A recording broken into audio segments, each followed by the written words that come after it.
Chapter 2, Role Model Shah Abdul Latif Bhittai. How was information about Shah Latif's early life collected? Why was it collected in this manner? Information about Shah Latif. Shah Abdul Latif was a scholar, mystic, saint, and poet. He is considered as the greatest Muslim poet of the Sindhi language.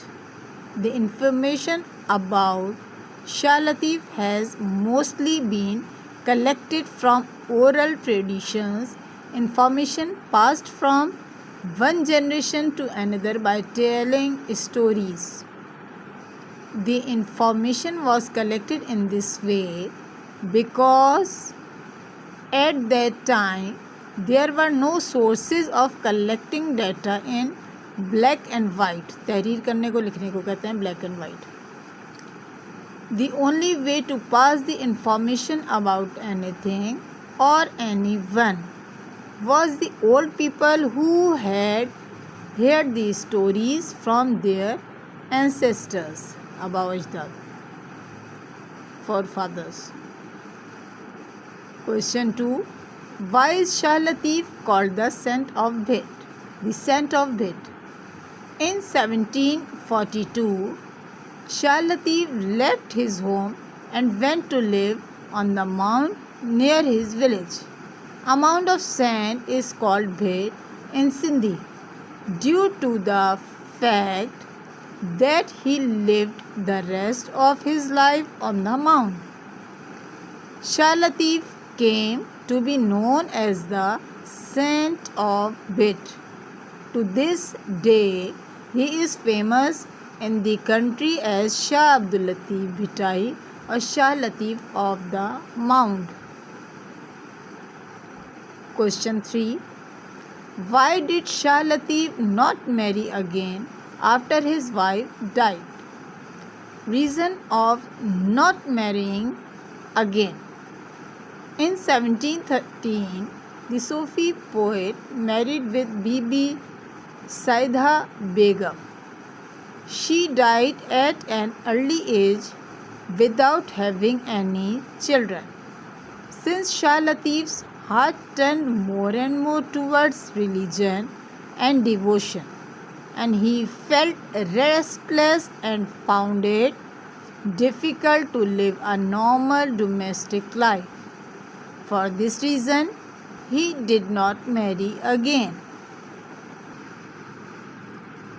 Question 4. Why did people become Shah Latif's followers? Shah Latif's followers, उनके मुरीद, Shah Latif felt pleasure only in devotion and prayers.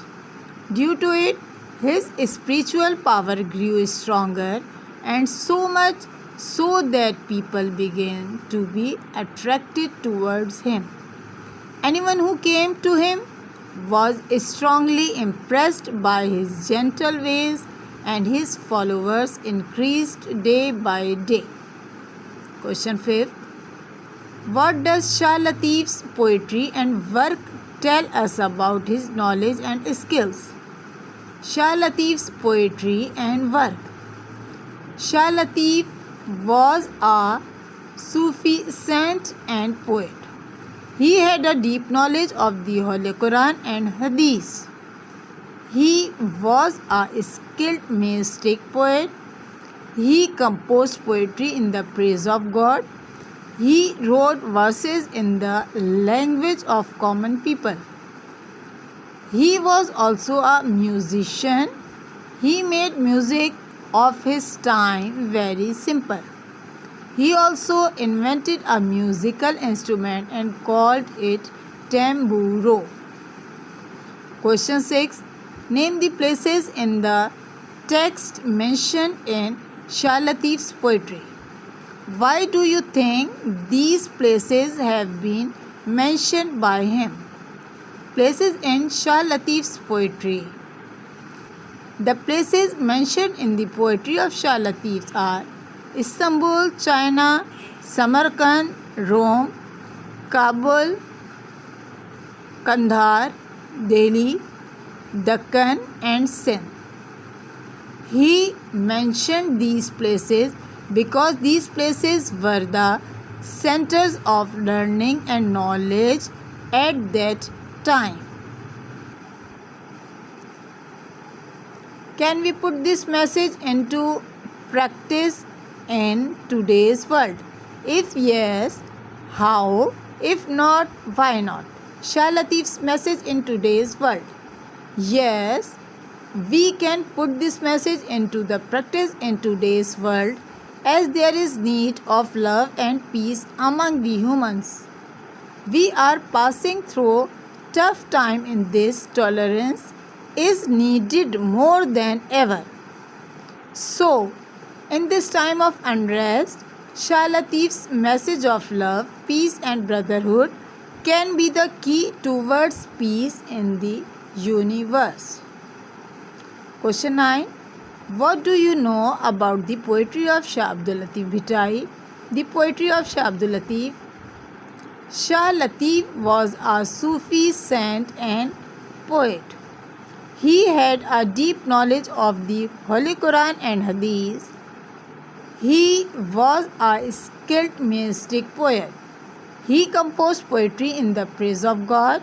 He wrote verses in the language of common people. His poetry contains the message of love and peace, which is acceptable to the whole universe. Question 10. What do you know about the collection of Shah Abdul Latif's poetry? The collection of Shah Abdul Latif's poetry. Shah Abdul Latif's devotees collected his poetry. This collection, known as Shahjo Risalo, his poetry expresses love, brotherhood, equality of man and pleasing Allah with good deeds. Moreover, it is simple and moving. The collection of Shah Latif's poetry is so valued that it has been translated into many international languages.